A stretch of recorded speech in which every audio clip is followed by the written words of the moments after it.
Buenos días. ¿Cómo está usted? ¿Bien? Qué bueno. ¿Listos para la palabra de Dios? ¿Trajeron Biblia? Qué bueno. Abran sus Biblias en el libro de Santiago, capítulo 1, por favor. Santiago, capítulo 1. Tome en cuenta que a veces leo versiones diferentes, pero usted siempre me sigue en su Reina Valera. Uso versiones más sencillas para ahorrarnos tiempo. Amén. Bueno, vamos a continuar con la serie Cristianos, el cristiano y las emociones. Quiero compartir el tema hoy número 3. Ya vamos avanzando, el año va rápido, ya estamos en marzo. Tremendo, ¿verdad? Y hoy tenemos un tema que sé que va a ser de mucha edificación para cada uno de nosotros. Pero antes de darle el tema, vamos a hacer una oración antes de predicar y enseñar la palabra. Señor, te bendecimos, te damos gracias, Señor.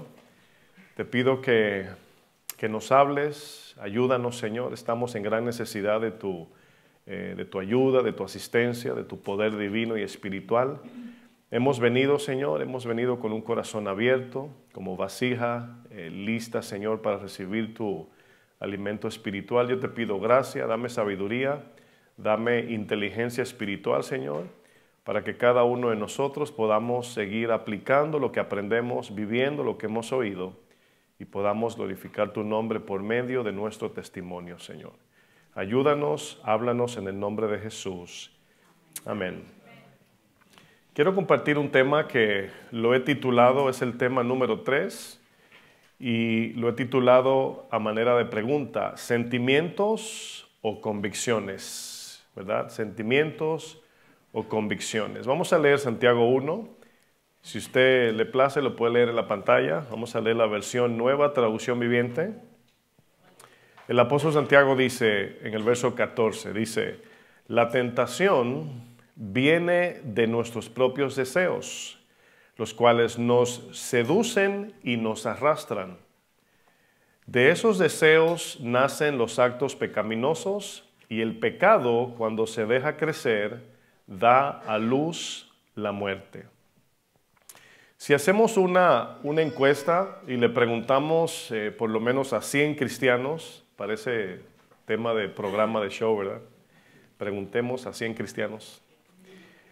¿Cuál es el propósito? O sea, si le preguntan a 100 cristianos en todo lugar, ¿cuál es el propósito principal de la vida cristiana? Sin usted contestarme a voz alta, pero piense, ¿cuál es el propósito principal de la vida cristiana?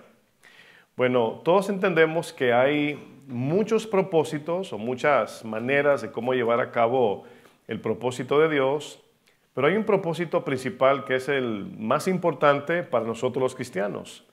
¿Qué usted piensa que responderían estos 100 cristianos en esta encuesta? Bueno, les aseguro que la mayoría responderían cosas como, por ejemplo, su llamado. No sé si usted cuando habla con cristianos mayormente enfatizan en su llamado. Dios me llamó a hacer esto o aquello. Algunos hablan de que Dios los use, ¿verdad? Que Dios me use. Algunos harán énfasis en sus dones, o a lo mejor en predicar, viajes misioneros. O sea, hay un montón de cosas que el Evangelio, ¿verdad?, tiene, que conforma todo lo que es la misión de lo que es la salvación. Pero, ¿qué es lo más importante para nosotros? Si pudiéramos resumir el propósito de la vida cristiana en una sola cosa, ¿qué sería? Bueno, según la Biblia es alcanzar la estatura del varón perfecto. Ser formado conforme al carácter ¿de quién? De Cristo, ¿verdad que sí? Si en algo Pablo hacía énfasis, era precisamente en alcanzar el carácter de Cristo. Por ejemplo, Pablo les dijo a los corintios, imítenme a mí, así como yo imito a Cristo. Pablo les dijo a los efesios, hasta que todos lleguemos a la unidad de la fe y del conocimiento del Hijo de Dios, a un varón perfecto a la medida de la estatura de la plenitud de Cristo. A los Gálatas, Pablo les dijo, hijitos míos, por quienes vuelvo a sufrir dolores de parto, hasta que Cristo sea formado en vosotros. A los romanos, Pablo les dijo, porque a los que antes conoció, también los predestinó para que fuesen hechos conformes a la imagen de su Hijo. Vemos un sobreénfasis en la Biblia para los cristianos, en especial, de alcanzar, de ir detrás de todo lo que forma en nosotros el carácter de Jesús. Yo sé que cuando escuchamos mensajes de la Biblia, mensajes de predicación, de Dios y todo eso, en la mayoría de los casos la gente ve a Dios como si fuera una máquina de transacción, ¿verdad? El Dios que bendice, el Dios que me da, ahí está en su trono, pero para hacer mi voluntad. Sin embargo, la Biblia nos enseña que una vez aceptamos a Cristo como Salvador y como Señor, comienza en ese mismo momento, en ese instante, el proceso de santificación. Y el modelo a seguir, o sea, el modelo, vamos a decir, el proceso de la santificación finalmente es parecernos más a Jesús. Ahora, esto es un tema porque no todos los cristianos buscan esta voluntad. Normalmente están detrás de otras cosas. Pero ese es el propósito real de la vida cristiana, parecernos más a Jesús. El propósito principal de todo cristiano es alcanzar el carácter de Cristo. Parecernos cada día más a Jesús en su forma de vivir, en su forma de hablar, en su forma de anhelar las cosas, en hacer la voluntad del Padre. Todo objetivo, meta o propósito que busquemos fuera de Jesús, créanme, no tendrá sentido. Fíjense, todo lo que la vida demanda requiere carácter, ¿sí o no?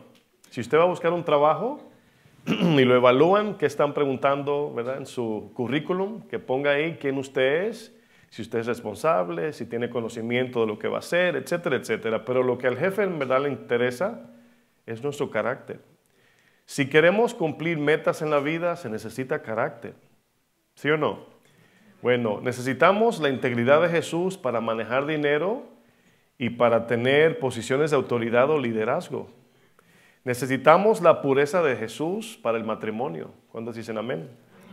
Necesitamos su sabiduría para tomar buenas decisiones. Necesitamos la paciencia y humildad de Jesús para lidiar y tratar con personas. Necesitamos el ejemplo de servicio de Jesús para trabajar y para servir a los demás. Necesitamos la fidelidad de Jesús para hacer la voluntad de Dios. Y la lista, podría yo pasarme todo el día aquí viendo lo que nos hace falta que Jesús tiene. Jesús, mis hermanos, es la prueba exacta de todo lo que nos hace falta en nuestro carácter. O sea, todo lo que nos falta como personas, Jesús lo tiene. Él es el espejo perfecto en donde nos debemos mirar para saber qué me hace falta como persona. Aunque muchas personas piensan que la vida cristiana es una religión más y vamos a la iglesia como un plus a mi vida, voy al gimnasio, voy al supermercado, voy a la tienda, voy al mall y voy a la iglesia. Y no nos damos cuenta que ser cristiano es algo esencial, es nuestra identidad, es lo que somos, es lo que debemos de reflejar en este mundo. Pero una de las características de Jesús que todos como cristianos debemos imitar es que Jesús no era movido por sus sentimientos, sino por sus convicciones. Jesús estaba firme en sus convicciones. ¿A qué vino a esta tierra? Yo no he venido, decía él, sino para hacer ¿qué? La voluntad del Padre, exactamente. Una de las cosas más impresionantes que Jesús hizo fue negarse a su propia gloria siendo Dios.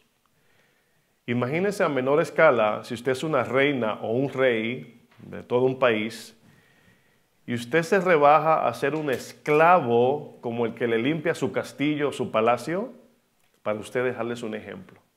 En el caso de Jesús, el Señor creador del universo decide venir a esta tierra y dejarnos ejemplo de cómo debemos de vivir.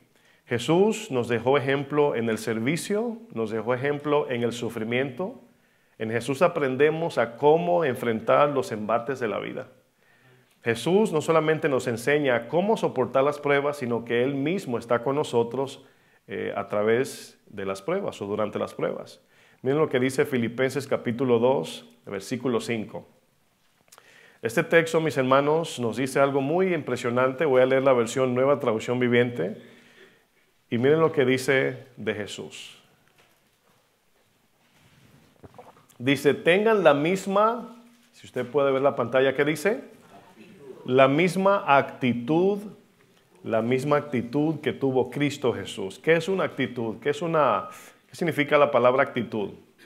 Bueno, forma de vida, forma de pensar, forma de anhelar las cosas, forma de vivir, nuestro comportamiento, ¿verdad? Pero la actitud aquí habla de una predeterminación para hacer algo, ¿verdad que sí? Dice el verso 6, aunque era Dios, hablando de Jesús, no consideró que el ser igual a Dios fuera algo a lo cual aferrarse. Aquí la idea de esta frase en el verso 6 quiere decir que Jesús, siendo Dios, no se quedó en su postura, posición de gloria y dejó de venir a este mundo a morir por nosotros. El ser Dios glorificado no lo detuvo de venir a morir por nosotros. Dice el verso 7, en cambio, renunció ¿a qué? A sus privilegios divinos. Adoptó la humilde posición de un esclavo. La palabra griega para siervo, que usted tiene en su Reina Valera, es doulos. Y esa palabra griega significa el esclavo más bajo que existía en esos tiempos. O sea, no un siervo como hoy nos decimos, siervo, bendiciones, sierva. O sea, no, así no. Un esclavo de verdad. Un esclavo que alguien compró con dinero. Significa la palabra, aquí aparece en esta versión como esclavo. Dice, y nació como un ser humano. O sea, cuando nació Jesús lloró como un bebé, ¿verdad? Si a lo mejor se golpeaba, el cuerpo le dolía, era ofendido, imagínense. Dice, cuando apareció en forma de hombre, se humilló a sí mismo en obediencia a Dios y murió en una cruz como morían los criminales. Jesús, mis hermanos, renunció a todo por venir a este mundo como un ser humano y adoptó una forma humana y decide vivir, escuche bien, privándose de todo lo que el mundo busca. Jesús se privó de los privilegios de este mundo, prestigios, comodidad, autocomplacencia, posiciones materiales, placer, fama y poder. Hace unos días, no recuerdo con quién estaba hablando, y estábamos hablando del tema de la generosidad. Y yo dije, le decía a esta persona, era un hermano, le decía, es impresionante cómo el rey dueño del oro y la plata viene a este mundo y pide un burriquito para entrar a Jerusalén. Recibía ofrendas de Juana. ¿Saben quién es Juana? No su vecina, no, sino la esposa de Chuza. Y yo digo, es impresionante lo paradójico de eso. El dueño de todo decide, es una decisión. No que Jesús tenía necesidad, sino que Él se puso en la postura o posición de necesidad por nosotros. Jesús vivía por fe, no tenía un sueldo. O sea, vivía por en la misión ahí, la gente si daba, daba, y si no daba, no daba. Jesús nunca pidió. Increíble, mis hermanos. Y todo eso lo hizo por nosotros. Satanás quiso tentarlo con todo esto de la complacencia, la fama, el poder de este mundo. En Mateo 4 usted conoce la historia, pero Jesús nunca cedió a la tentación. ¿Saben por qué? Porque tenía sus convicciones firmes en hacer la voluntad del Padre. Jesús no era movido por sus sentimientos, como nosotros. Jesús era movido por sus convicciones. ¿Se acuerdan en Juan 7 cuando los discípulos dicen, vamos a la fiesta que ya va a empezar?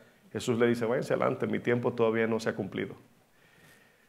En Jesús, mis hermanos, aprendemos a someter nuestra propia voluntad en Getsemaní.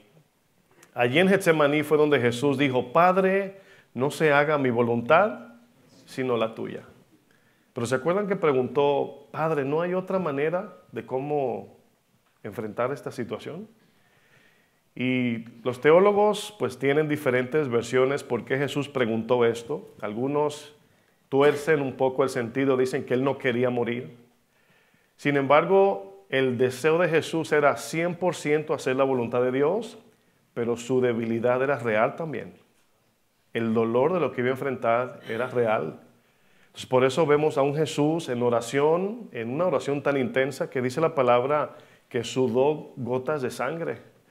Un médico cristiano estudió esto y dijo que es posible por una intensa angustia profunda, alguien puede sudar gotas de sangre.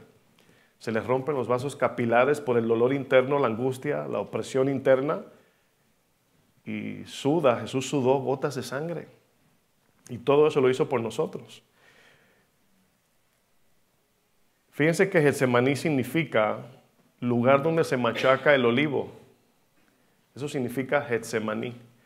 Y en representación, esto viene a ser una representación de machacar nuestra carne. Eso significa. Jesús hizo muchas cosas que él no tenía que hacer, como bautizarse, ¿verdad? Obedecer la Biblia, etcétera, etcétera. Pero lo hizo porque nos dejó ejemplo. Por eso lo hizo. Entonces ahí vemos, usted se acuerda cuando en Mateo 26:41 le dice a sus discípulos, discúlpeme, le dice, oren, velen, para que no entren en tentación. ¿Qué significa eso?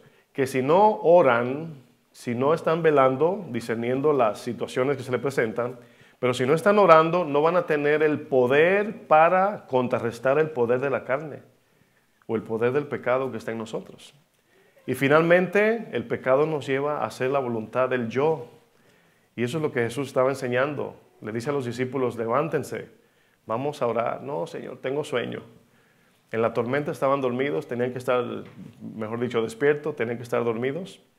Y en Getsemaní tenían que estar despiertos y estaban dormidos. Movidos por sentimientos. Allí en Getsemaní Jesús oró 3 veces pidiendo al Padre que si no había otra manera de enfrentar eso, y el silencio del Padre obviamente le dijo a Jesús, esta es la única manera, es la única forma, no hay otra. Fíjense que mientras meditaba en ese texto, cuando Jesús pregunta, ¿no hay otra manera, Padre, de enfrentar esto? El texto nos arroja luz en muchas áreas de preguntas que a veces tenemos. Por ejemplo, les he comentado en enseñanzas que no todos vamos a entender qué tanto hemos ofendido a Dios por el pecado. Nunca. Sin embargo, cuando vemos cómo Jesús murió, nos dice que fue grande la deuda. ¿Entienden eso? Bueno, mirando el sacrificio de lo que Él pasó, era lo que merecíamos.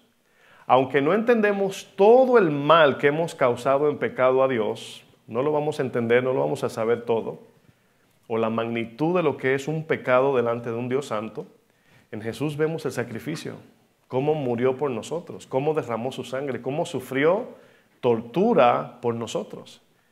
Y dice la Biblia que Él tomó nuestro lugar, nosotros lo merecíamos eso.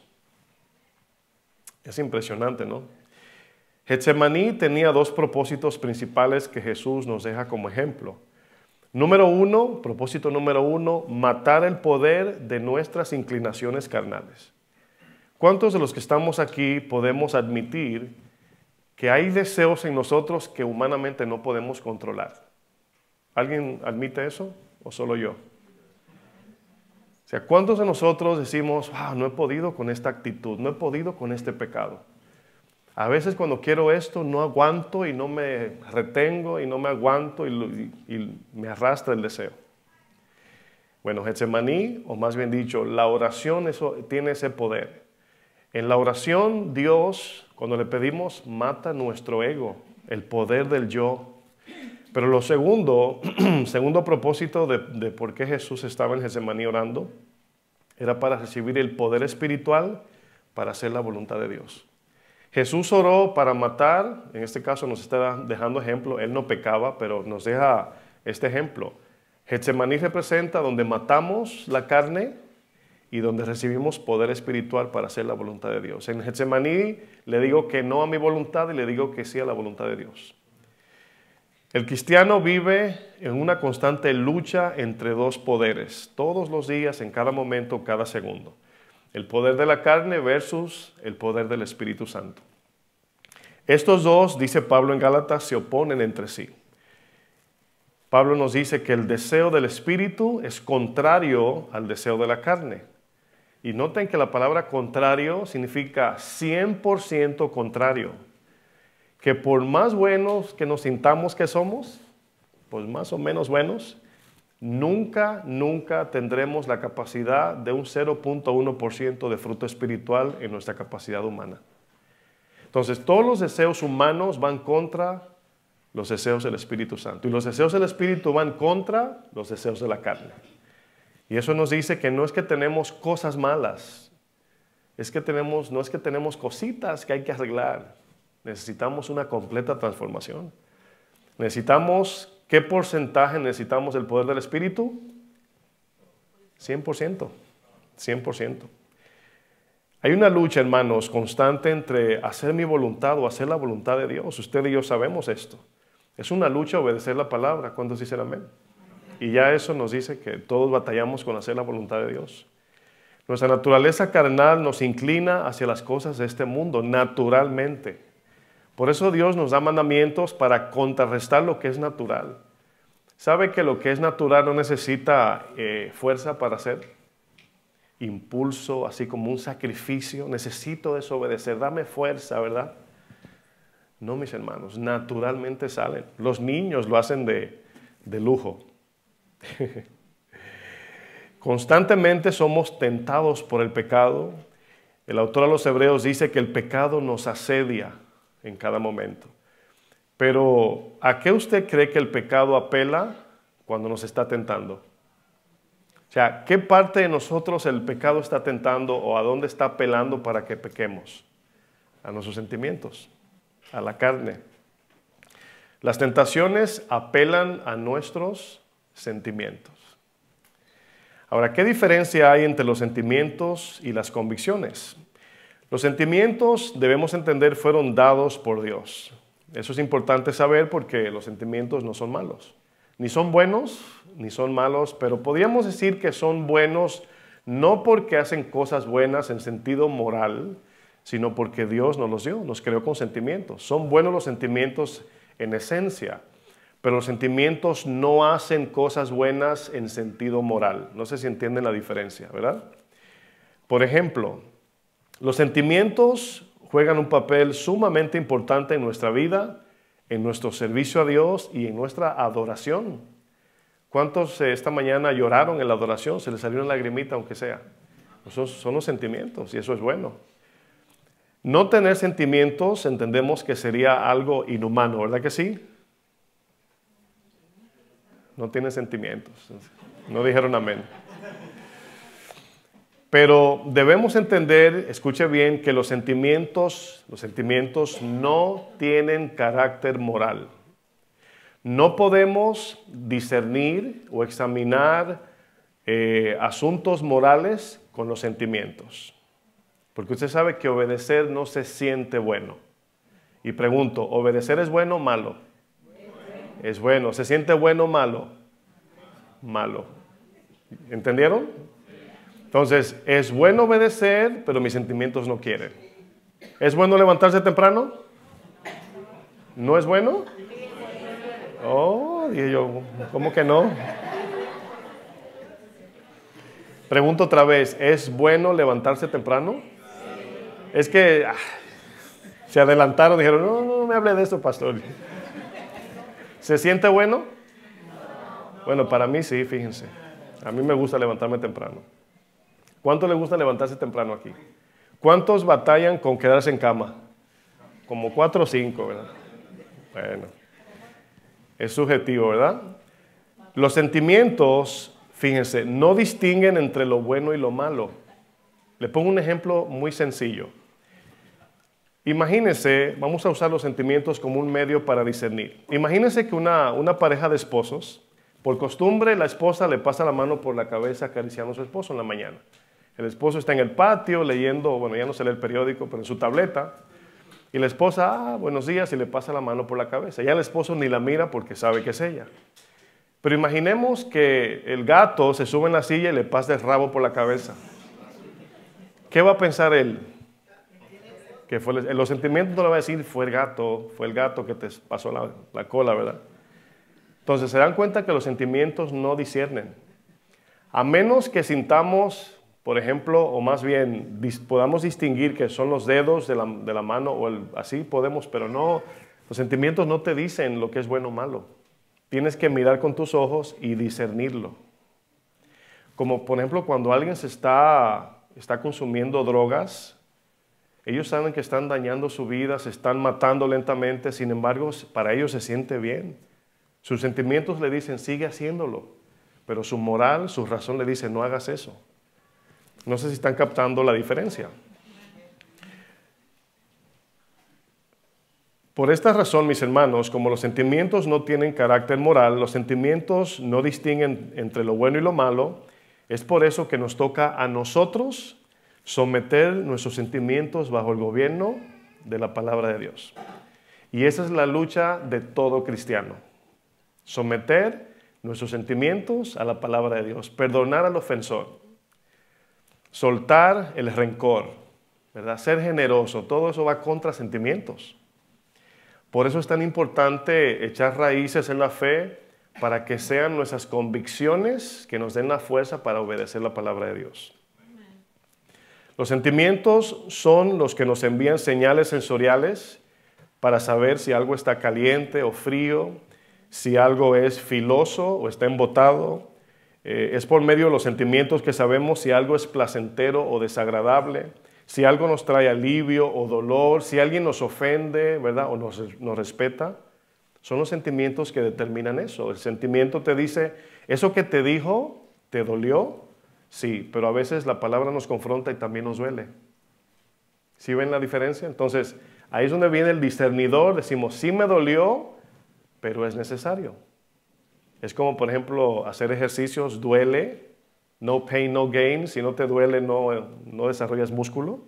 Pero ese dolor es bueno. Entonces, los sentimientos te dicen que no.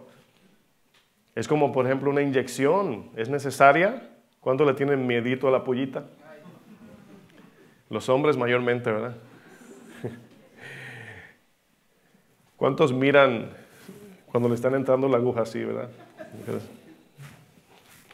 Cada vez que me voy a sacar sangre, le pregunto a las enfermeras, en porcentaje de hombres y mujeres, ¿quién? Dice ella, los hombres, no me pregunte. Los hombres le tienen más miedo a las inyecciones. Muy a menudo se usan las emociones y los sentimientos como una sola cosa, ¿verdad? Pero, aunque ambos van de la mano, sin embargo, cada uno tiene un rol diferente. Pero, como explicaba hace unos domingos, todo esto, cuando, por ejemplo, tomamos alguna decisión, todo esto funciona de manera así simultánea, que no se siente la diferencia.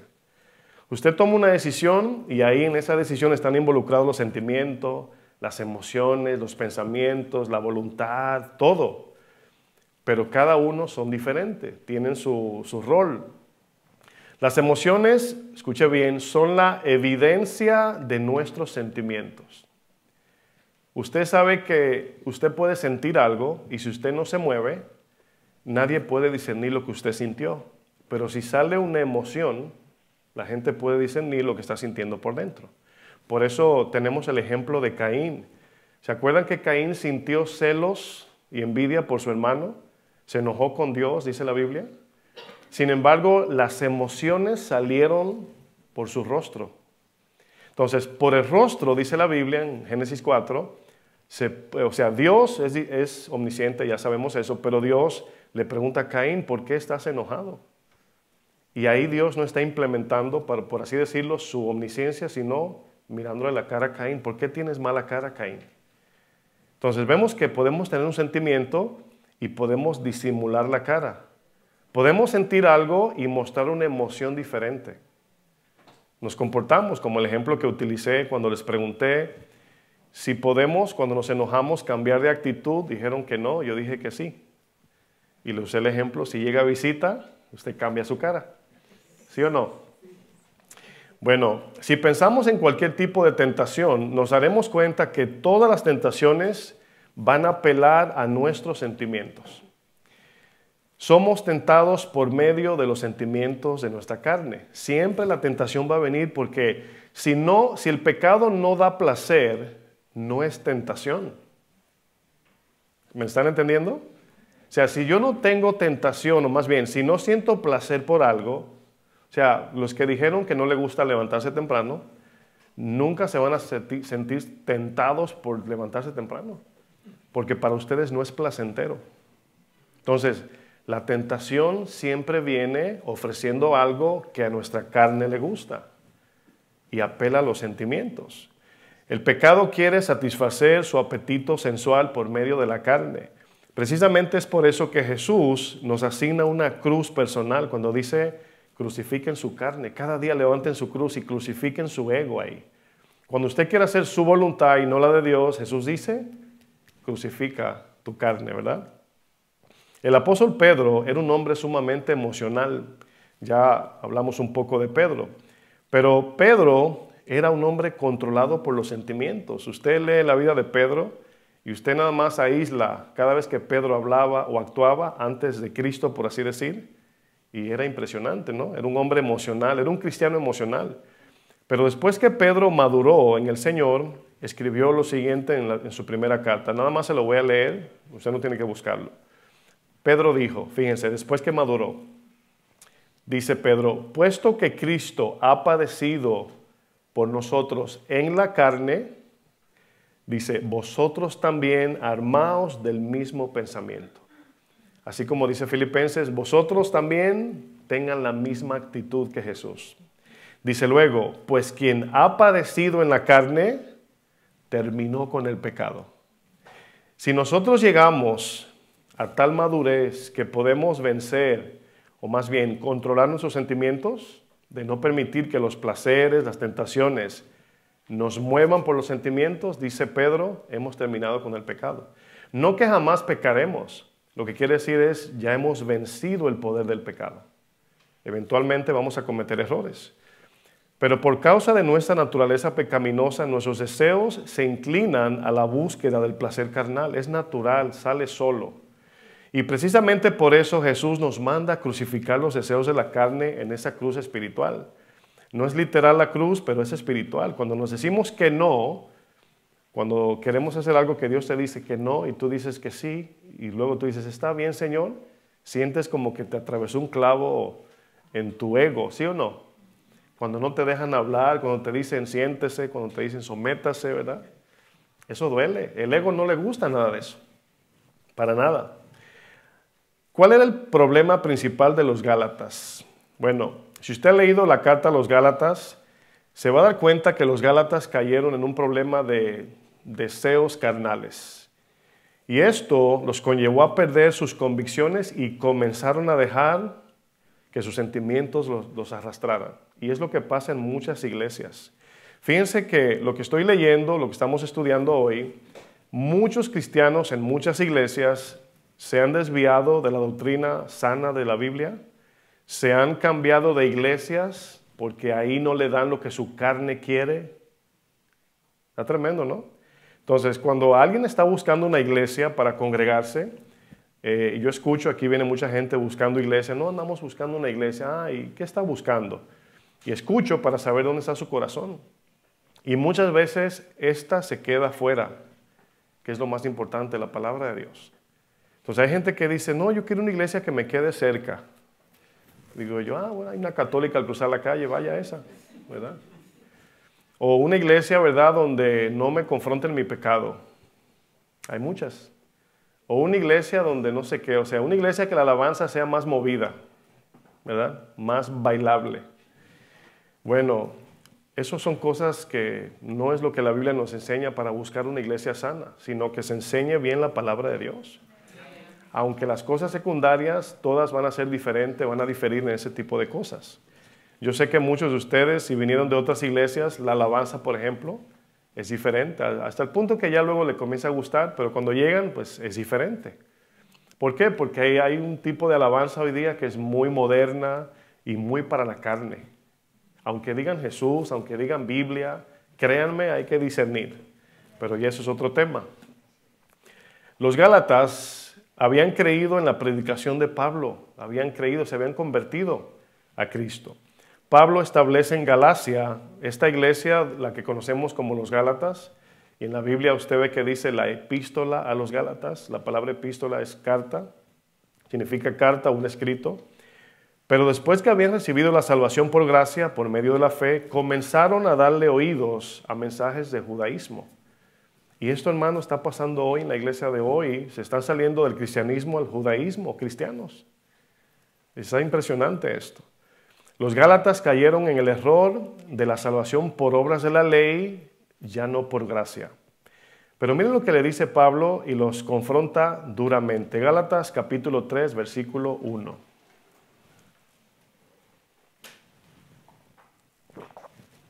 Fíjense, dice, con signo de admiración, dice Pablo, oh Gálatas, ¿qué? insensatos.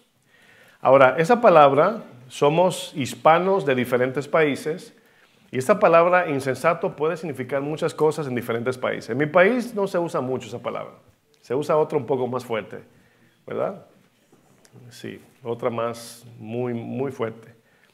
No la voy a mencionar porque en otros países son más fuertes que en el nuestro, pero esa palabra insensato significa sensuales. ¿Qué significa? Y esta palabra sensual, que también puede significar en otros países otra cosa, habla de alguien que se deja controlar. ¿Por qué? Por los sentimientos, por los sentidos también, claro que sí. Alguien que es fácilmente influenciado por los sentidos sensoriales, por los 5 sentidos. Se lo llevan por lo que huele, la carnita se lo lleva. Huele a fritura, ¿verdad? Luego Pablo les dice, ¿quién os fascinó para no obedecer a la verdad? Dice, a vosotros ante cuyos ojos Jesucristo ya fue presentado claramente entre vosotros como crucificado. Dice, esto solo quiero saber de vosotros. Le hace una pregunta para que ellos reflexionen. Les dice, ¿recibieron el Espíritu por las obras de la ley o por el oír con fe? La idea es, ¿ustedes fueron salvos porque hicieron obras? ¿Dios los salvó por las obras de la ley o los salvó por fe? Dice, tan necios sois que habiendo comenzado por el Espíritu, ¿ahora vas a acabar en la carne? Bueno, ¿qué fue lo que le pasó a los Gálatas? Uno de los peligros que los cristianos podemos cometer o podemos enfrentar es cuando llegamos a pensar que Jesús no es suficiente. Ahora, noten este ejemplo práctico. ¿Cuántos piensan que Jesús no es suficiente? Bueno, nadie diría amén. Nadie diría amén de manera pública. Sin embargo, hay momentos donde nos sentimos como que Jesús no es suficiente y comenzamos a buscar otras cosas. Entonces, se dan cuenta aquí que nuestra razón puede estar de acuerdo con la verdad, pero nuestros sentimientos y emociones no. Aquí los Gálatas pensaron que el sacrificio de la cruz le faltaba algo. Le faltaba circuncisión. Le faltaba un poquito de judaísmo para completar la salvación.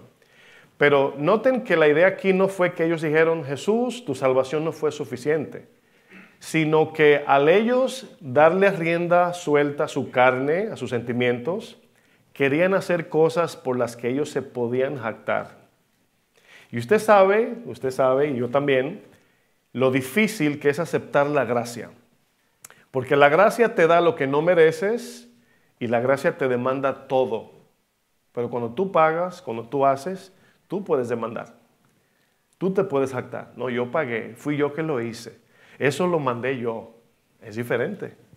Y la gracia, ¿sabe lo que hace? Nos regala un zipper. Porque no hicimos nada para ganarnos la salvación. ¿Sí o no? Cristo lo hizo todo. Entonces ellos comenzaron a hacer cosas para poder sentirse que estaban haciendo algo. Metían la mano, ¿verdad? Para decir, no, yo hice, yo hago, yo pago. Cuando usted ve una persona que usted lo invita a comer y casi mente discute porque no quiere que usted le pague, pues es un problema. Yo sé que a veces uno dice, no, yo pago, no, está bien, no. Bueno, ya no vamos a forcejear ni a tumbar pulso, ¿verdad? Pero hay gente, yo conozco gente durante mi vida que yo le agarro la puerta para, hombres, le agarro la puerta para que pase. No, no pase usted, pastor, pase. Y ahí se queda. Y yo,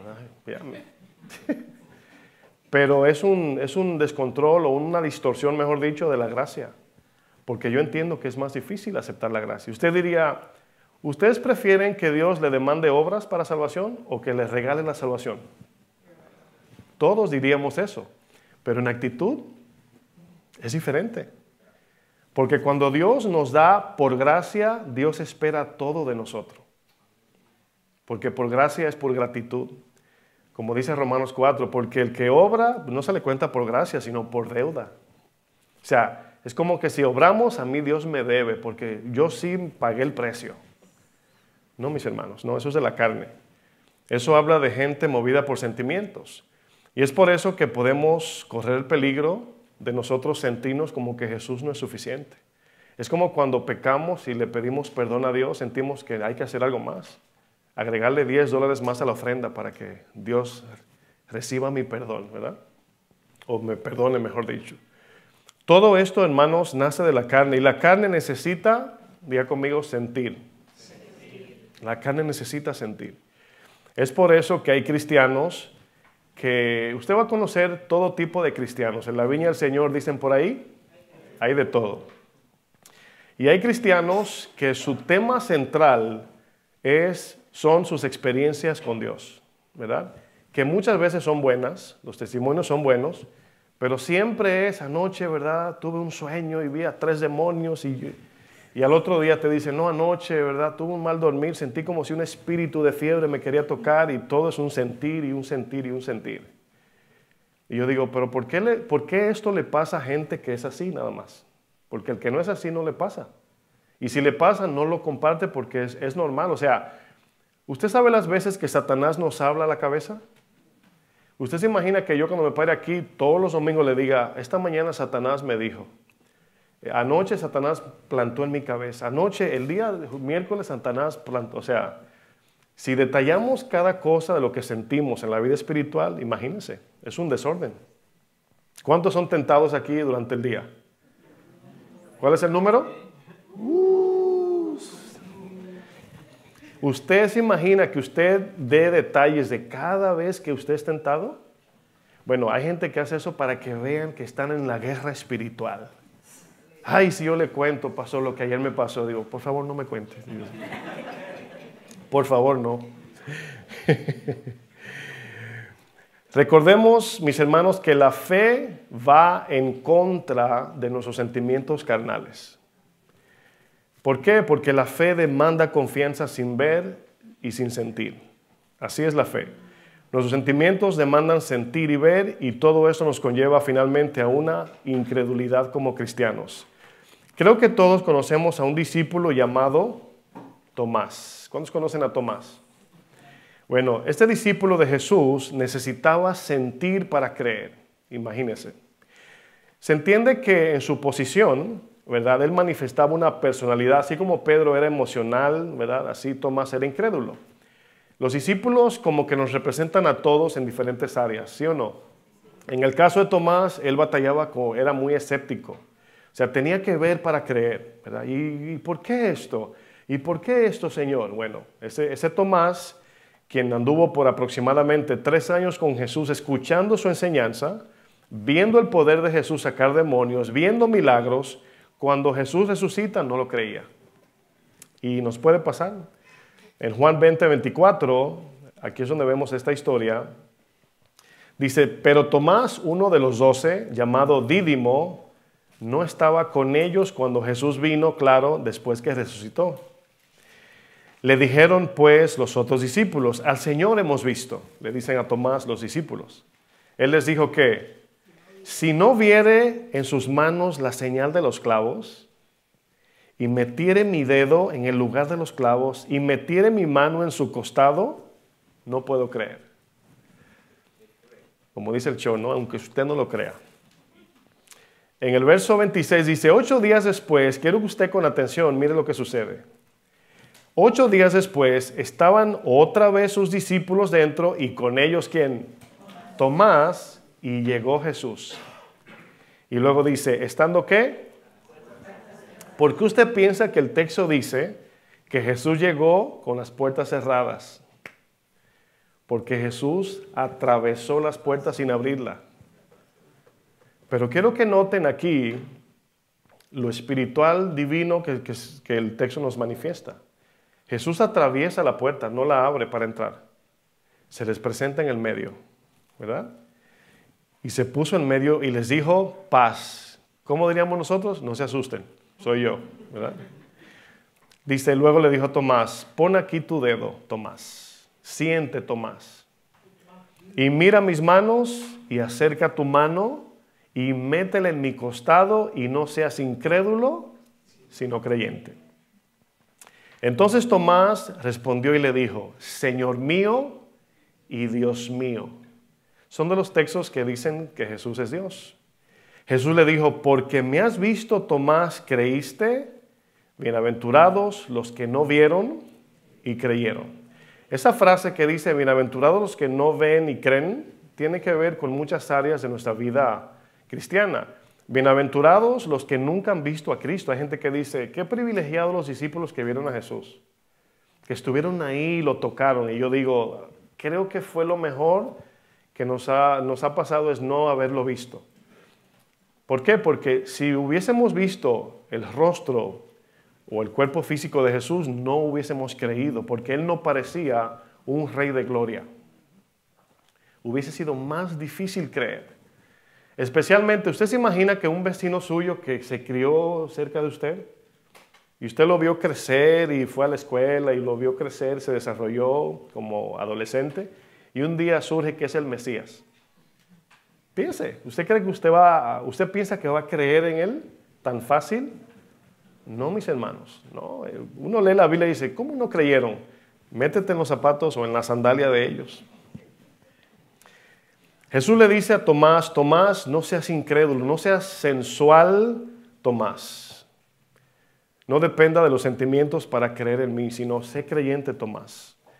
Ahora, esto que estamos estudiando, debo aclarar, no es algo que cambiamos como un botón. Bueno, yo antes era carnal y ahora clic, ya soy espiritual.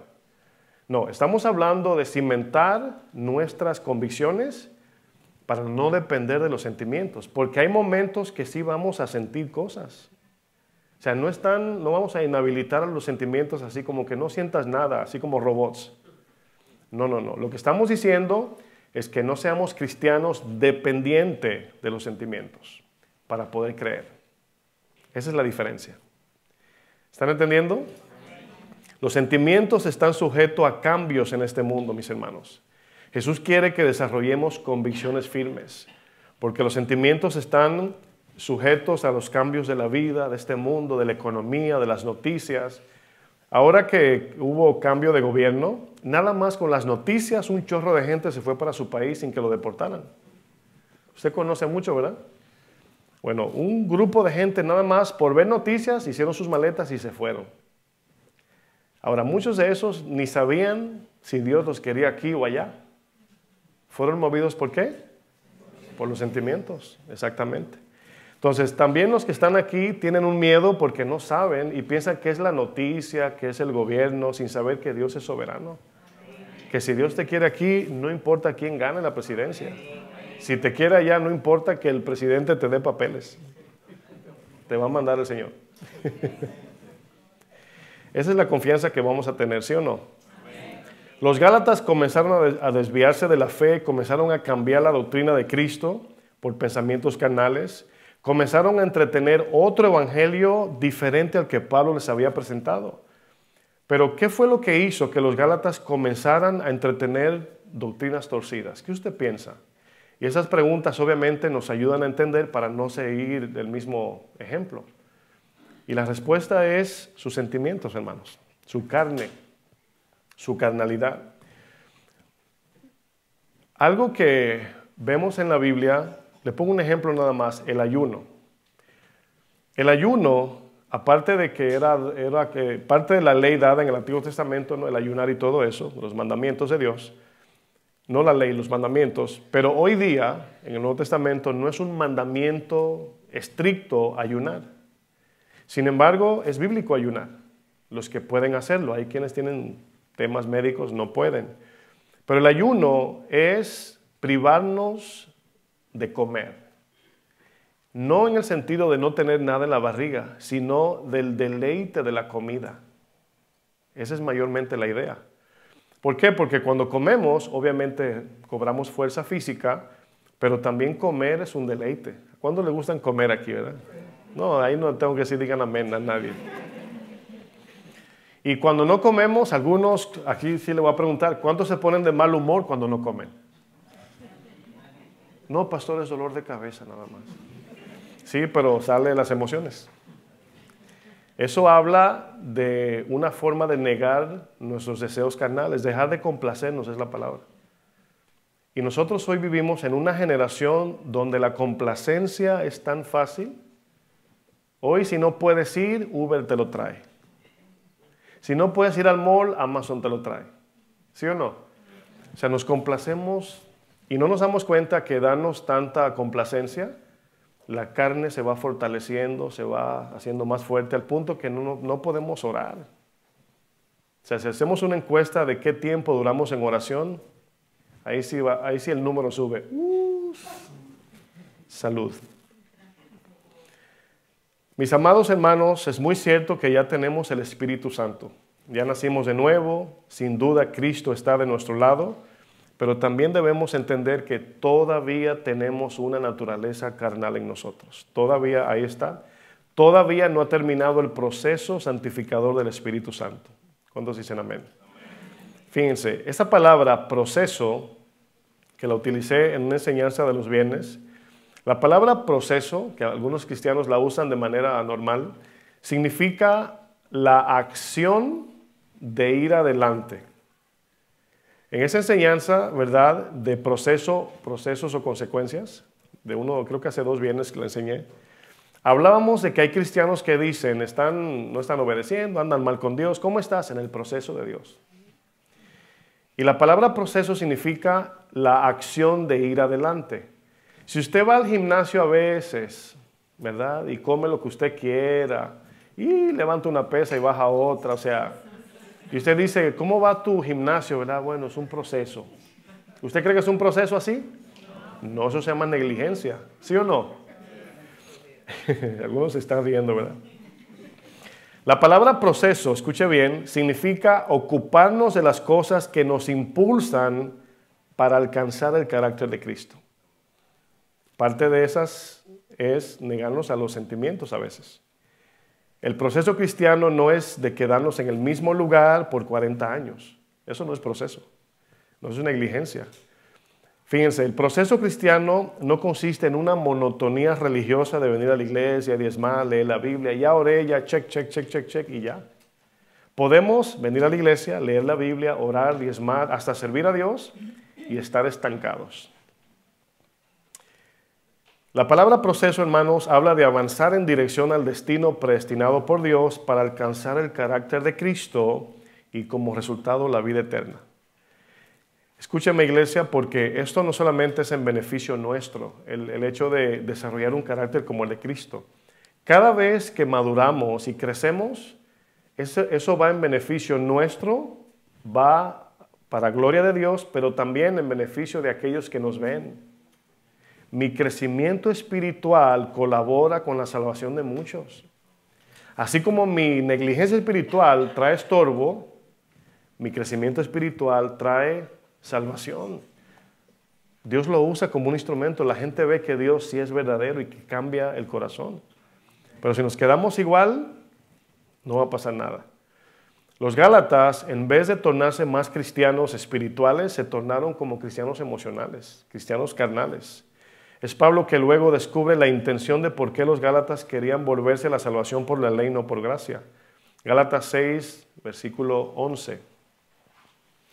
6:11 de Gálatas.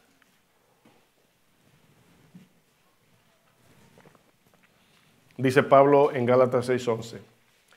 Aquí Pablo nos dice que él fue quien escribió esta carta, la de Gálatas. Si ve que Pablo andaba con Lucas, que era un escriba. Lucas no era uno de los apóstoles, era un escriba. Pero en este caso Pablo dice en el verso 11, dice, mirad con cuán grandes letras os escribo de mi propia mano. Aquí Pablo está escribiendo. Casi mente como cuando, bueno, me acuerda a mi abuelo siempre. Cuando decía él, no, déjamelo a mí. Así decía, cuando yo hacía ciertas cosas especiales. Que mi tío, mis tías me iban a castigar o disciplinar, me decían, no, déjamelo a mí. Y yo decía, bueno, viene duro el abuelo. Dice, mirad con cuán grandes letras os escribo de mi propia mano. Verso 12. Escuchen lo que va a decir. Todos los que quieren agradar en la carne, esto os obligan a que os circuncidéis. Bueno, esto está hablando de judaísmo y circuncisión y todo eso.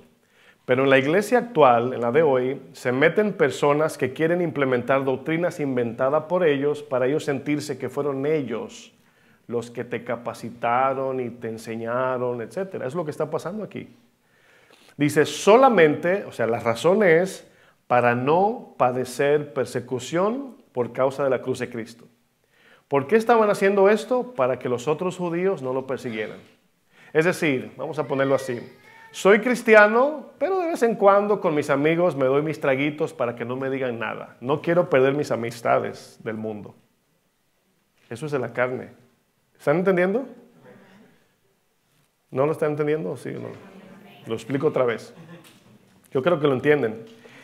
Eso pasó en Gálatas. Estaban haciendo, ¿se acuerdan cuando Pedro se cambia de bando? Estaba con los gentiles y llegaron los judíos. ¡Ay! Se cambió de equipo. Soy judío, ¿verdad? Soy gentil, soy judío. Y Pablo le llamó la atención. Eso es de la carne, tratar de quedar bien con el mundo y con Dios. Santiago 4 dice, ¿no sabéis que si te haces amigo del mundo, te haces enemigo de Dios? Y si te haces amigo de Dios, automáticamente te haces enemigo del mundo también. Trabaja de los dos lados. Dice el versículo 13, dice, porque ni aun los mismos que se circuncidan guardan la ley, pero quieren que vosotros os circuncidéis para gloriarse en vuestra carne. Para decir, yo hice que se circuncidara, en este caso, ¿no? Todo esto, hermanos, son personas que se mueven por sentimientos, ¿verdad? ¿Por qué? Porque el aplauso del hombre es carnal, el aplauso de Dios es espiritual. Los seguidores que tenemos, por ejemplo, como personas, si tienes canal de YouTube o Facebook, no sé, todo eso es de la carne, es terrenal, aquí se queda. Si tienes un negocio, bueno, se justifica que los seguidores te busquen para que te compren tus productos, pero nada más mirar mi Facebook y ver cuántos likes me pusieron, cuántos corazoncitos para sentirme bien y encontrar identidad en mi vida, eso es vivir por sentimientos. Porque el que te pone like hasta automático lo hace. Y una vez veía a un muchacho que estaba en su teléfono y hacía algo así, ¡pum!, le daba el corazoncito y seguía, al corazoncito y seguía. Y tú dices, es impresionante cómo alguien se puede deprimir porque no tiene un corazoncito o un like. Eso es vivir por sentimiento, hermanos. Los cristianos que van detrás de sus propios sentimientos matan la gracia. ¿Cuántos quieren matar la gracia? Nadie va a decir amén a eso. Pero si digo, ¿cuántos vamos detrás de nuestros sentimientos? Ese es el problema, en ese proceso estamos todos. Los que obligan a los gálatas a circuncidarse era únicamente para evitar el sufrimiento. Y evitar sufrimiento obviamente es en favor a la carne, obviamente. Ustedes piensan, mis amados hermanos, que hay una manera suave, tranquilo, cómodo, así de servir a Dios de manera sacrificial.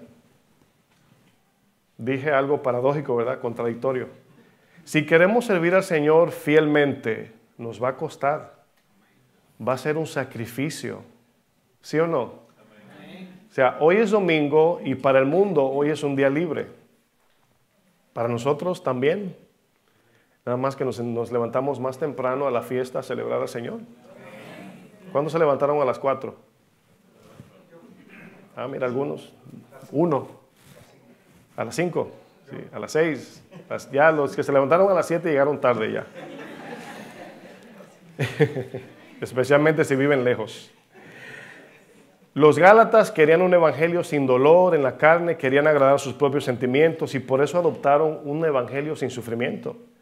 Usted conoce cuando Pablo les dice a los gálatas, si viene un ángel del cielo predicando otro evangelio, aunque sea yo mismo, que seamos maldición ante Dios. Así dijo Pablo. O sea, si predicamos un mensaje diferente al que ya hemos conocido, que la maldición caiga sobre nosotros. Eso dijo Pablo. ¿Por qué dice eso? Porque si el evangelio es, lo voy a poner así, ¿verdad? El tratamiento médico que nos va a salvar la vida y alguien lo corrompe, ¿qué está haciendo? Un daño. Lo mismo pasa con el mensaje. Si corrompemos el mensaje, si lo torcemos, lo desviamos, ya no va a salvar.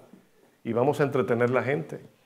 Pablo le dice a los Gálatas, en Gálatas 5:24, los que son de Cristo han crucificado su carne junto con sus pasiones y deseos. Mire, la palabra pasión que aparece en este texto, pasión es una palabra igualmente que la usamos en muchas maneras, en muchos contextos, ¿verdad? La pasión de Cristo, tengo pasión por mi trabajo, ¿verdad? Pero pasión aquí, en este contexto de su lenguaje original, que es griego, se refiere a sentimientos sensuales de la carne. Todo lo que a la carne le agrada. Ahora, acuérdese que muchas veces la Biblia puede decir que algo es pecado, como por ejemplo, si yo pregunto, ¿comer es pecado? ¿Qué si Dios nos manda a ayunar y comemos? Bueno, se torna en un pecado. Entonces, aquí la idea es que por nosotros complacer la carne, no hacemos la voluntad de Dios. Y por eso habla de pasiones. La pasión aquí es un deseo intenso como tipo concupiscencia, que nos domina y nos inclinamos más por eso que por las cosas de Dios. Por ejemplo, tú dices, ¿una película de 3 horas de acción o leer la Biblia por 20 minutos? Está bien fácil, la película. Para algunos así es. Ahora, ¿por qué podemos estar con los ojos sin pestañear viendo una película de 3 horas, porque ahora son de 3 horas, y leer la Biblia en 10 minutos, leemos la Biblia así, 5 minutos. 2 minutos y ya. Ay, la voy a poner en audio, no aguanto. Así estamos. Así estamos. Aquí, mis hermanos, esa palabra pasión es la búsqueda del placer y el deleite carnal, que obviamente van contra el sacrificio de la vida cristiana. Es por eso que puede haber mucha gente que quiere buscar de Dios por las bendiciones de Dios, pero no para servir y hacer la voluntad de Dios. Ahí es donde queda, el grupito se pone más pequeño. Podemos decir que el pecado usa nuestros sentimientos para persuadirnos al pecado. Ahora, ¿cómo llegó David a cometer el pecado de adulterio con Betsabé? ¿Cómo llegó David ahí?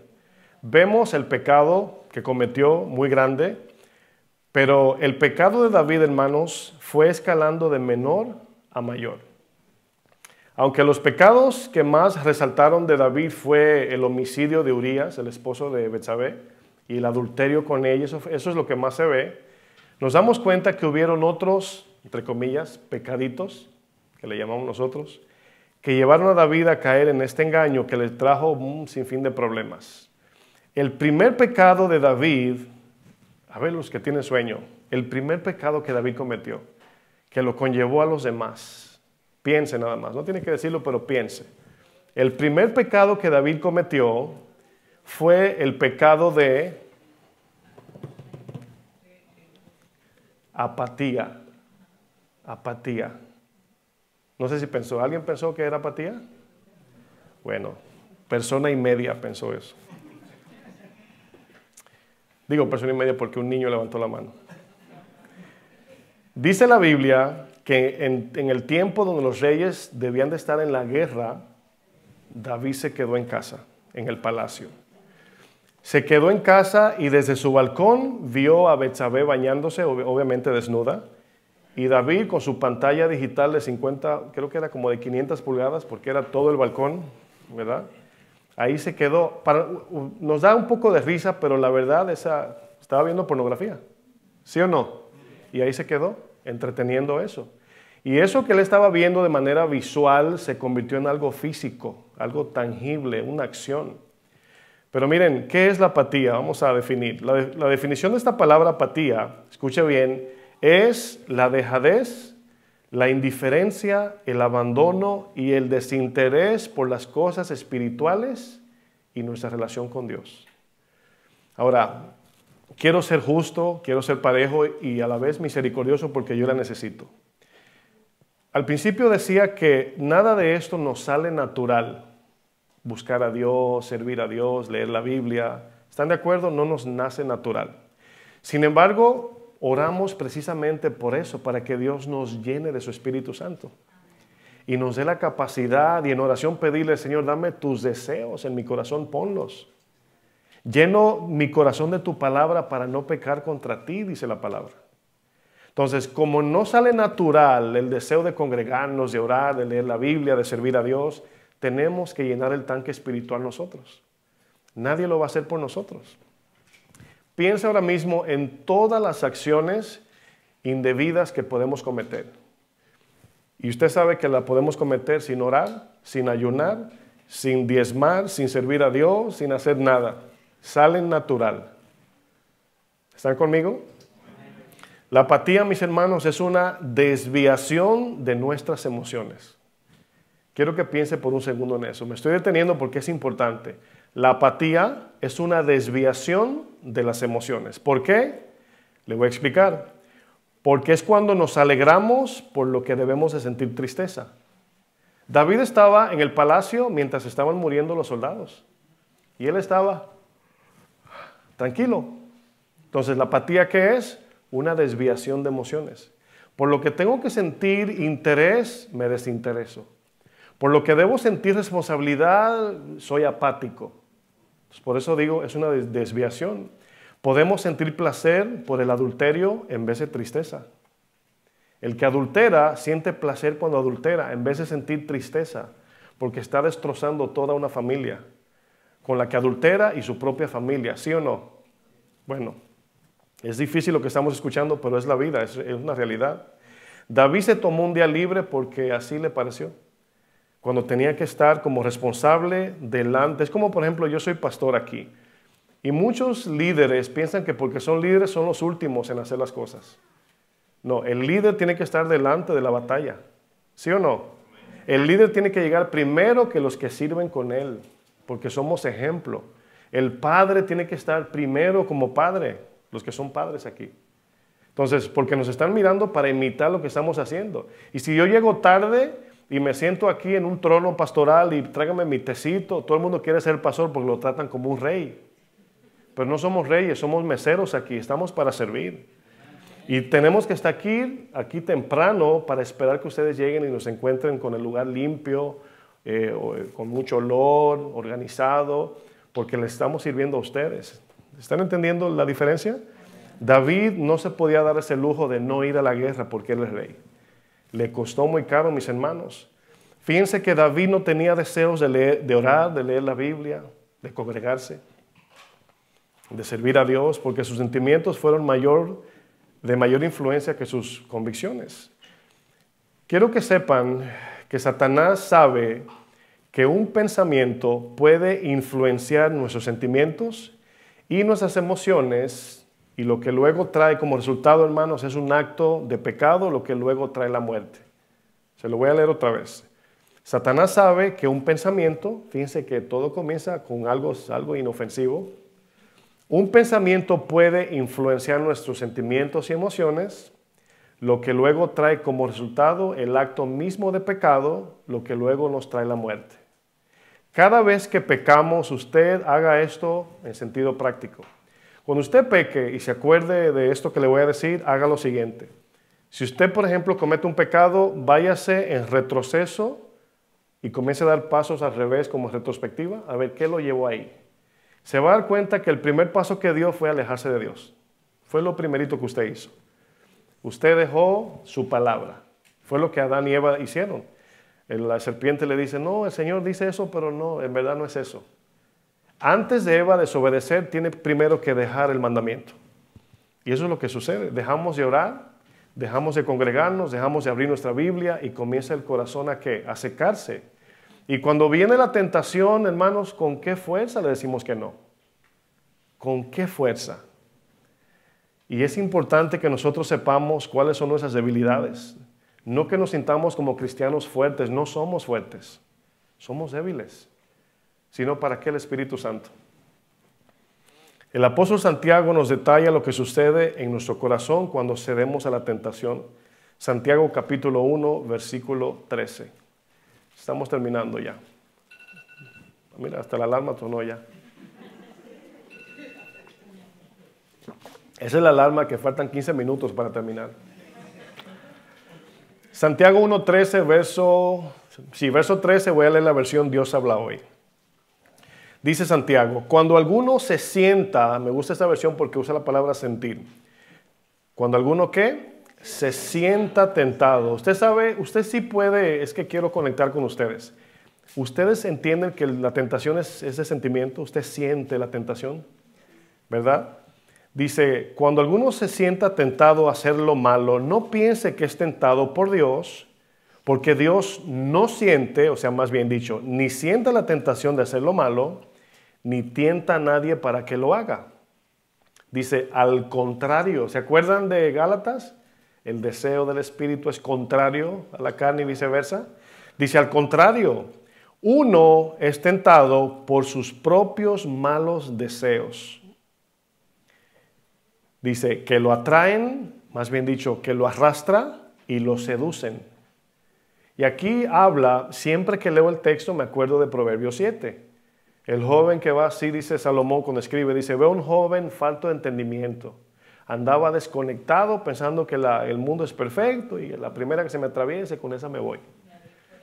Y viene una mujer y le da un beso y se lo lleva al punto de la muerte. Entonces la muerte tiene cara de beso, para que me entienda. ¿Sí entendieron ese ejemplo, verdad? La muerte tiene cara de beso. La muerte no viene con un machete en la mano, ¿verdad?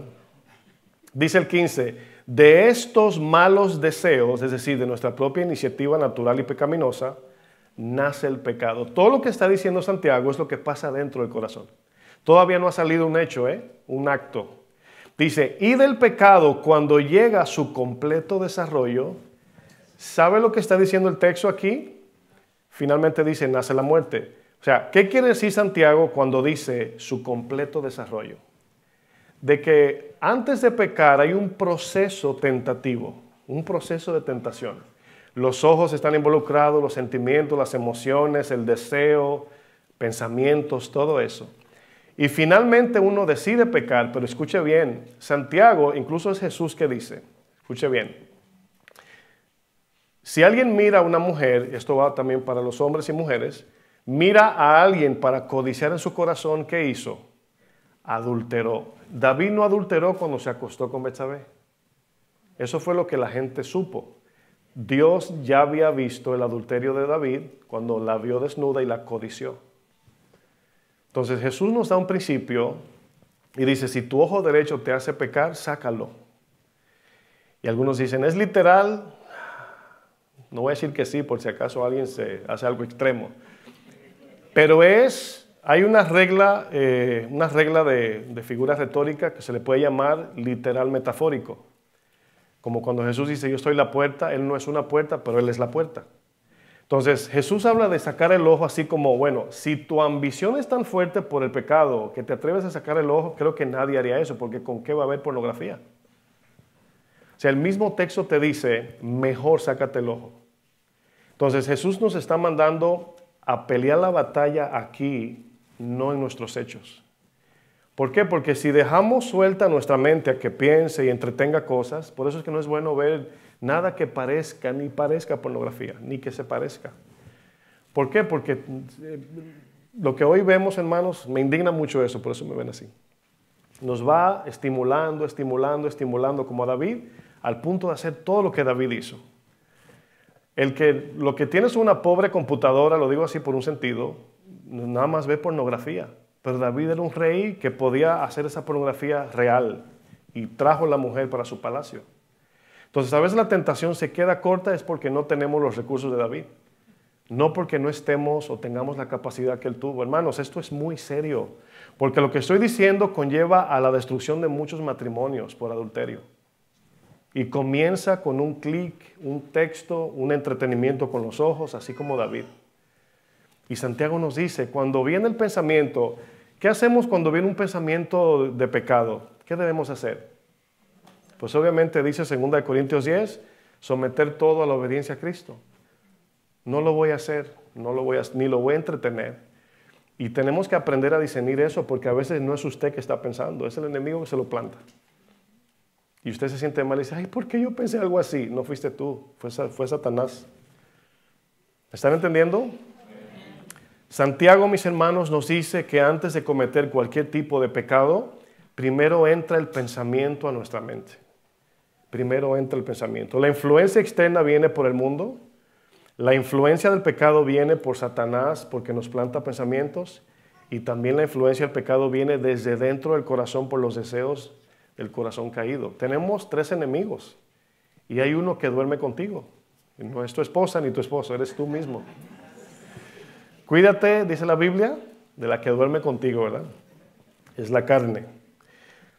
El pecado de David, mis hermanos, comenzó con una simple idea de quedarse en casa. Si tú le dices a David el día que se quedó en su palacio, mi rey, ¿cómo va a ser tal cosa? Esto es satánico.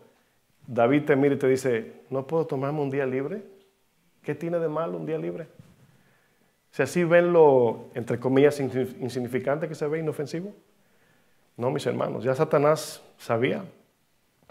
La apatía espiritual es la antesala del pecado que trae muerte. Cuando estamos así apáticos, un pastor lo dijo en inglés, dijo, el aburrimiento es el primer paso al fracaso. ¿Sabe lo que es aburrimiento? El aburrimiento es cuando tenemos que hacer algo y no sabemos qué hacer. No invertimos el tiempo en algo. I'm bored, estoy aburrido. ¿Y qué hacemos? Buscamos algo que nos produzca placer. Entonces, así dijo el pastor, y yo creo que sí. El aburrimiento es una señal de ocuparnos en algo productivo. Porque esa es la apatía. David estaba bostezando en el palacio, en su balcón. ¿Y dónde terminó todo esto, mis hermanos? Luego David, mis hermanos, cometió un pecado de abuso de poder y autoritarismo. Usó su poder y autoridad como rey para manipular todo y allegarse a Betsabé. Luego David comete el pecado más fuerte, hermanos, homicidio. David, con premeditación, significa que lo planificó, con alevosía, significa que traicionó, y con ventaja, significa que se aprovechó, mandó a matar a Urías, el esposo de Betsabé, para quedarse con ella. Me voy a tomar un día libre, me levanto en la mañana, miro mi balcón y ya estoy mandando a matar a alguien. ¿Cómo llegó eso ahí? Bueno, Satanás es experto en esto. Él sabe cómo de manera sutil encaminarnos a hacer cosas así. Es por eso que cuando usted ve hombres y mujeres en corte, le ve la cara de arrepentimiento porque ni ellos lo creen. Y dicen, yo oí una voz. ¿Se han escuchado en las cortes? Yo escucho una voz y algunos dicen, fue Dios que me dijo. Claro, Satanás se disfraza de ángel de luz. ¿Te va a decir Dios mata a otra persona? No, mis hermanos. Aunque David era un guerrero y mataba a sus enemigos en la batalla, hermanos, sin embargo, matar a uno de los suyos, matar a un hombre inocente, era homicidio delante del Señor. Es diferente. La pregunta para nosotros aquí importante es, ¿cómo es que el varón conforme al corazón de Dios, el cual de nosotros nunca se ha dicho esto, pudo haber cometido pecados tan graves como estos? La respuesta es muy sencilla. David se dejó llevar por sus sentimientos. Nuestra lucha de todos los días, mis hermanos, es de enfrentar nuestros propios deseos que van contra la voluntad de Dios. Todos los días tenemos esta lucha. Cuando usted se toma un día libre de su trabajo, Satanás no se toma un día libre con usted. Aprovechar que el hermano no va a trabajar, vamos de vacaciones, demonios. Se lo estoy poniendo así. Dios lo detiene para que nos tiente hasta donde Dios lo permita. Y dice 1 Corintios 10:13 que Dios no nos dejará ser tentado más de lo que podamos aguantar. Entonces, toda tentación es humana, dice el texto. Ninguna tentación que nos ha sobrevenido es fuera de lo normal. Podemos decirle que no. Le dijo a Caín, tú puedes enseñorearte del pecado. Hay cristianos que dicen, no he podido. No, no has querido. Lo que pasa es que duele decir que no. La respuesta es no has querido. Y si Dios lo dice, yo lo creo. Yo en el pasado me encontraba en luchas de mi carácter. Decía, Señor, no puedo. Y el Señor me decía, no, es que no quieres. Porque te duele. Y cuando yo pienso en lo que nos atrevemos a hacer en este país por dinero, yo digo, sí se puede. Sí se puede. En este país uno hace lo que sea por dinero. Claro, estoy hablando de trabajo, ¿verdad? Todos los días, mis hermanos, debemos de clavar en la cruz todo lo que no se parezca a Cristo, así como Jesús vivió por convicción, no por sentimientos. Quiero hacerles una pregunta para reflexionar. Estoy terminando. ¿Número qué? ¿Qué usted cree que sucede con los sentimientos cuando hemos sido o hemos experimentado situaciones de golpes de la vida, traumas y eso? ¿Qué pasa con los sentimientos? ¿Cómo es una persona que ha sido golpeada por la vida? Bueno, es tremendo, ¿no? Los traumas afectan nuestros sentimientos y por obvias razones afectan nuestra personalidad, lo que luego se refleja en nuestro comportamiento. El comportamiento se ve, ¿cierto? Bueno, eso es lo que refleja quiénes somos, cómo nos comportamos. Entonces, a veces queremos que las cosas se vayan como por orden, así por, ¿cómo se dice? Por cosas de magia, ¿cómo se dice? Por arte de magia, gracias. Pero no llegó ahí ese carácter por arte de magia. Tampoco se va a ir por arte de magia. Entonces, no como los psicólogos dicen, ve, encuentra a tu niño, ¿verdad? Y perdónalo hacia ti mismo, que te acuerdes cuando eras niño, ¿verdad? No. Cristo nos va a hacer libre, pero debemos de identificar qué nos pasa, por qué somos así. A lo mejor es una amargura que tienes de años y tu comportamiento, tu conducta es tan rígida y tan seca y tan tajante que hasta que no limpies tu corazón, Dios no te puede sanar. Bueno, eso lo vamos a ver a través de la serie. Por un momento pensemos en el carácter del pueblo que salió de Egipto. Ese pueblo, mis hermanos, si pensamos bien, pasaron por todas.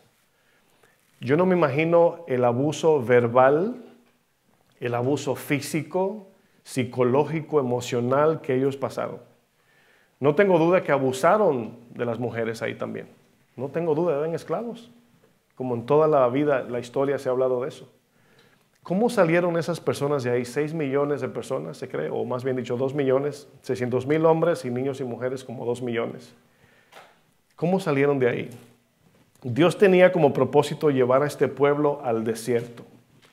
¿Para qué? Para formar convicciones firmes, para que ellos no sean movidos por sentimientos o por sus emociones, las cuales habían sido muy golpeadas en Egipto. Pero el desierto era el lugar donde Dios sanaría sus heridas y formaría su carácter. Pero miren, Deuteronomio 8, yo voy a leer una versión diferente a la Reina Valera, nueva traducción viviente. Miren lo que hizo el Señor con este pueblo. Les dijo, recuerda que el Señor tu Dios, estoy en Deuteronomio 8:2, recuerda que el Señor tu Dios te guió por el desierto durante 40 años. Quiero que vayan notando lo que Dios hizo, ¿ok? Dice, donde te humilló, fíjense, donde te humilló. Aquí humillar no es humillar la dignidad de la persona, sino el carácter egipcio. ¿Están conmigo? O sea, Dios no humilla a las personas, pero sí va a humillar nuestro ego. Es diferente. Dice, y te puso a prueba para revelar tu carácter. Y averiguar, dice esta versión, si en verdad obedecerías sus mandatos. Dice, sí, te humilló permitiendo que pasaras hambre y luego alimentándote con maná. Noten lo que dice. El Señor los llevó al desierto para que pasaran hambre, pero hambre egipcia. Porque luego dice, y te dio a comer maná. Entonces, ¿qué estaba haciendo Dios? El Señor estaba trabajando con matar el deleite egipcio en ellos. Por eso dice que maná no era muy atractivo, pero necesario. Era necesario. Entonces, el deleite de Egipto apela a las emociones, los sentimientos. El maná era más para convicción. ¿Están entendiendo? Dice, alimentándote con maná, un alimento que ni tú ni tus antepasados conocían hasta este momento. Y luego dice la razón, dice, lo hizo el Señor para enseñarte que la gente no vive solo de pan aquí de harina físico de Egipto, sino que vivimos de cada palabra que sale de la boca del Señor. ¿No será cierto, hermanos, que Dios nos pasa por necesidades eventuales para que aprendamos a depender de Él? Bueno, la respuesta es obvia, claro que sí. Pablo en una ocasión dijo, haced morir lo terrenal en vosotros. Pasiones desordenadas, malos deseos, fornicación, avaricia, todos esos pecados arremeten contra nuestros sentimientos. ¿Se acuerdan cómo estaban los sentimientos de Pedro en la transfiguración? Bueno, la convicción de Jesús era, me transfiguré para que estos 3 líderes de la iglesia, Santiago, Pedro y Juan, se preparen porque lo que viene es fuerte. Esa es la convicción. Y Pedro, se siente bien aquí, Señor. El risor, ¿verdad? Puerta del cielo, como decía. Los sentimientos nos traicionan, hermanos. ¿Sí o no? Aquí, mis hermanos, vemos en este mundo estamos rodeados de mercadotecnia, técnica de vender, y apelan a nuestros sentimientos. ¿Cuántos han ido a Macy's? Levanta tu mano si has entrado a Macy's. ¿Cuántos han entrado a Macy's? Dice, voy a comprar un perfume y sale con una cartera, ¿verdad? Desde que tú entras, los que han ido a Macy's, ¿qué es lo primero que está en la entrada de Macy's? ¿Los qué? Los perfumes. Y tú vas así, ¿verdad? Buen cristiano, no voy a comprar. No voy a ir a comprar. Y ahí el perfumito te agarra y dice, ay, y los sugieres están ahí esperándote. Pasa por aquí, ¿quieres un...?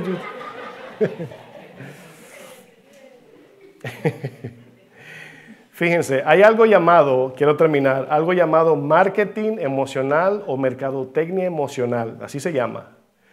Y es una estrategia que apela a los sentimientos de las personas para generar una conexión con la marca. Pero escuche lo que voy a decir. Su objetivo es que los consumidores se identifiquen con la marca y quieran comprar sus productos y servicios. Noten lo que dije, se identifiquen, encuentren identidad con el producto. Por ejemplo, algunas mujeres piensan que si usan cierta marca, pues le da más valor y que se vea grande. Perdón que lo diga así, pero no sé qué otro ejemplo usar. O el varón con un reloj, un carro, no sé. ¿Sí me están entendiendo? Y nos da, entre comillas, identidad. Ay, cuando yo llegue a mi país con ese perfume, o ese reloj, o esa cartera, o estos zapatos, van a ver. Llegó, ¿verdad? Entre comillas. Bueno, llegó la misma persona, nada más disfrazada, ¿verdad? La idea de la mercadotecnia no es solamente que compremos sus productos, hermanos. No es solamente eso. Está bien si compramos. Sino que encontremos identidad en sus marcas.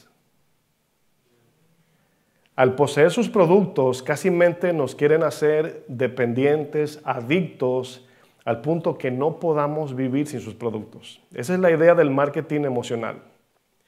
La idea, mis hermanos, aquí es que ellos hacen todo esto y contratan neurólogos, científicos, psicólogos para saber cómo respondemos a ciertos colores, olores y sabores. ¿Saben a qué apelan estas mercadotecnias? A los sentimientos, hermanos. ¿Cuántas veces hemos comprado por sentimientos sin carácter, sin tener dinero? Nos endeudamos por sentimientos, no por convicción. La convicción dice, no tienes con qué gastar. Los sentimientos dicen, ay, Dios proveerá. ¿Qué entendemos por convicción, mis hermanos? Hoy vamos a romper récord del tiempo. La palabra convicción puede tener varios significados. Usted conoce cuando el Espíritu pone convicción en nosotros de pecado, nos convence de pecado, eso es convicción. No me voy a referir a eso. Voy a hablar de la convicción acerca de la firmeza de la fe de un cristiano. La palabra convicción, dentro de sus diferentes significados, también significa firmeza en nuestra fe cristiana. Convicción tiene sentido de la seguridad y certeza de nuestra fe en Cristo. Convicción habla de algo que no se deja mover fácilmente por cosas superficiales. Esto, hermanos, es importante porque vamos a ser puestos a pruebas con amistades, con decisiones, con situaciones, con noticias. Y usted se va a dar cuenta dónde está su fe cuando usted sienta miedo o el peer pressure, la presión de este mundo, a ver qué usted va a hacer. Si te vas a comportar como cristiano en la iglesia, pero allá afuera también hay que quedar bien, ¿eh? Somos de Gálata. No, mis hermanos. En tiempos del apóstol Pablo, la iglesia tesalónica estaba bajo persecución. Imagínense que estamos aquí dentro y hay una pantalla como esta y aquí pasa la noticia de CNN, Fox, lo que sea, y presenten a los cristianos quemándose vivo como lámparas en la calle. Y usted aquí adentro. Eso estaba sucediendo en el gobierno de Nerón, el emperador de Roma. Ese emperador crucificó a Pedro cabizbajo y le cortó la cabeza a Pablo. Y Pablo le manda una carta a los de Tesalónica y en su segunda carta le dice Pablo, por todo lo que está pasando, le dice, pero con respecto a la venida de nuestro Señor Jesucristo y nuestra reunión con Él, os rogamos, hermanos cristianos, que no os dejéis mover fácilmente en vuestro modo de pensar. Dice, ni os conturbéis, no se asusten cuando escuchen cosas, ni por espíritu, ni por palabra, ni por carta, como si fuera yo que la escribí, dice Pablo, en el sentido de que el día del Señor está cerca. Dice, nadie os engañe en ninguna manera, porque no vendrá sin que antes venga la apostasía y se manifieste el hombre de pecado, el hijo de perdición, el cual se opone y se levanta contra todo lo que se llama Dios y es objeto de culto, tanto así que se sienta en el templo haciéndose pasar por Dios mismo. Ahora, usted y yo sabemos que estos textos, incluso los estoy viendo, que ni pestañan, porque son textos de persecución y nos da un poco de temor escuchar esto. Entonces, si nosotros somos cristianos de sentimientos, que nos movemos por sentimientos, no por convicción, cuando enfrentemos situaciones difíciles, mis hermanos, ¿cómo vamos a permanecer? ¿Cómo obedecer a lo que dice Pablo, que no nos dejemos mover? Porque a menor escala son nuestros amigos que no son cristianos o familiares que nos quieren mover, o las luchas del mundo, o las tentaciones de los medios sociales, no sé. Si se dan cuenta, estas advertencias de Pablo tienen que ver con no permitir que ningún miedo o influencia del mundo mueva nuestros sentimientos, hermanos. La palabra mover aquí significa sacudir, perturbar, temblar. Los miedos nos hacen temblar, ¿sí o no? Nos sacuden a veces. ¿Cuántos dicen amén? Pablo le dice a los cristianos en Tesalónica, no dejen que las malas noticias los muevan de lo que Jesús ha prometido. No permitan eso. Bueno, Jesús nos dio la aplicación para nosotros cimentar nuestra vida en Él y tener convicciones firmes. En Mateo 7:24, ahora sí les prometo que termino. Solamente en esa parte soy político, ¿verdad? Dice, pastor, ya prometió. Aquí, mis hermanos, es donde nuestras convicciones entran en acción. Un cristiano que vive por sentimientos y no por convicción es movido fácilmente. Todo lo que afecte sus sentimientos lo hará abandonar la fe. En Mateo 7:24 dice, cualquiera pues que me oye estas palabras, y aquí viene la aplicación más sencilla para fundamentar convicciones, y las hace. Ahí quedó todo el mensaje resumido. El que me escucha mis palabras, dice Jesús, y las hace, ¿sabe lo que está haciendo? Está cimentando sus convicciones, está arraigando su fe, está fortaleciendo su vida cristiana. Dice, le compararé a un hombre, a una mujer prudente, que edificó su casa sobre ¿qué? Bueno, la roca obviamente no mueve nada, ¿verdad? ¿Usted ha visto catástrofes cuando la noticia sale que hacen casas a la orilla del río? Casas muy lindas y de repente viene un torrente de agua y se van las casas. Pero ha visto casas así que están en una montañita, en lo alto, por allá, una casita en una montaña, y ahí está esa casa por miles de años, quién sabe, cientos de años. Dice el 25, descendió lluvia contra aquella casa, vinieron ríos y soplaron vientos y golpearon contra aquella casa. Bueno, esos vientos, esos ríos, esas lluvias son los golpes de la vida, los miedos de la vida, las malas noticias, las enfermedades, escasez, persecución, que nos van a golpear a todos. Porque aquí van a ver que en este texto hay dos tipos de personas, los que creen y confían en Dios y los que no confían. Y a ambos le va a golpear la vida. Cuando vino el COVID fue para todo el mundo, ¿verdad que sí? Dice el 26, pero cualquiera que me oye estas palabras y no las hace, le compararé a un hombre insensato, a una mujer insensata, que edificó su casa sobre la arena y descendió lluvia. Noten que la arena es el que oye y no hace, y la roca es el que oye y hace la palabra. Descendió lluvia, vinieron los ríos, soplaron vientos y dieron con ímpetu contra aquella casa y cayó y fue grande su ruina. Los sentimientos son representación o símbolo de la arena y las convicciones representan la roca. Entonces, la obediencia a la palabra de Dios, mis hermanos, es lo que nos va a ayudar a crear convicciones que no nos vamos a dejar mover por lo que diga el mundo y los ataques de la vida como cristianos. ¿Están listos para eso? Bueno, póngase de pie.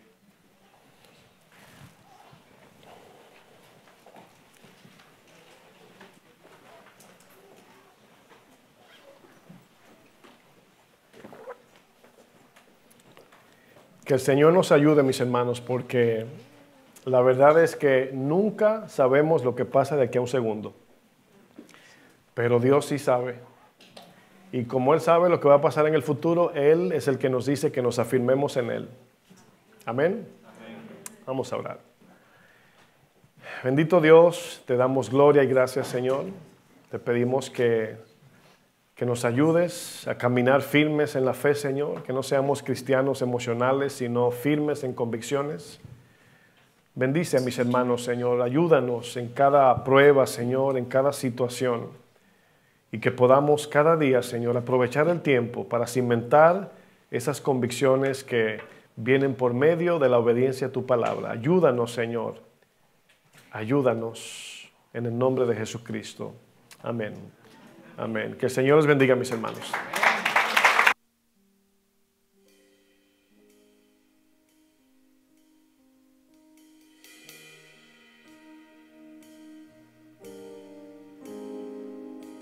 Ayúdanos, Señor.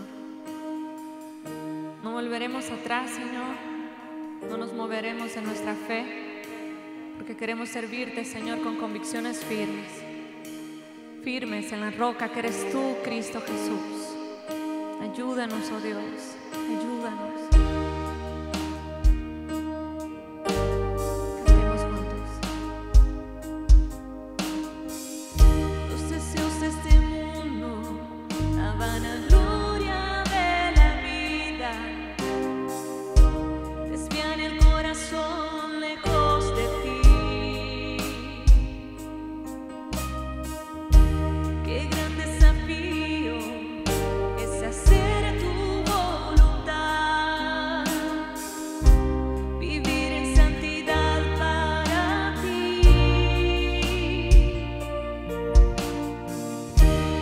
Quiero amarte más que a nada y más que a nadie.